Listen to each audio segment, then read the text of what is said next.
കുമരനെല്ലൂർ കറുവണ്ണ വിഷ്ണു ശിവക്ഷേത്രത്തിലെ പ്രതിഷ്ഠാദിനം വിവിധ പരിപാടികളോടെ നടന്നു. ക്ഷേത്രം തന്ത്രി ബ്രഹ്മശ്രീ പാലഞ്ചേരി ഹരികൃഷ്ണൻ നമ്പൂതിരിയുടെ മുഖ്യ കാർമ്മികത്വത്തിൽ ഗണപതി ഹോമം, ഉഷപൂജ, ഉദയാസ്തമന പൂജ, വിഷ്ണുവിനും ശിവനും നവകം, പഞ്ചഗവ്യം തുടങ്ങിയ വിശേഷാൽ പൂജകൾ നടന്നു. പള്ളിമണ്ണ കൃഷ്ണകുമാറിന്റെ നേതൃത്വത്തിൽ മേളം, ശ്രീഭൂതബലി എന്നീ ചടങ്ങുകളും നടന്നു.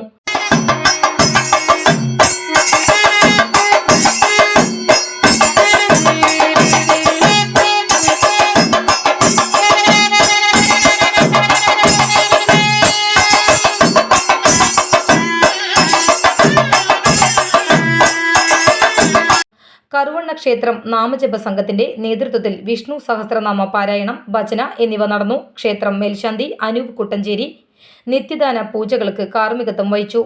വൈകിട്ട് ചുറ്റുവിളക്ക്, നിറമാല എന്നിവയും മാളവിക രഞ്ജിത്ത് അവതരിപ്പിച്ച തായമ്പക എന്നിവയും നടന്നു. ഉച്ചയ്ക്ക് നടന്ന പ്രസാദ ഊട്ടിൽ നിരവധി പേർ പങ്കാളികളായി.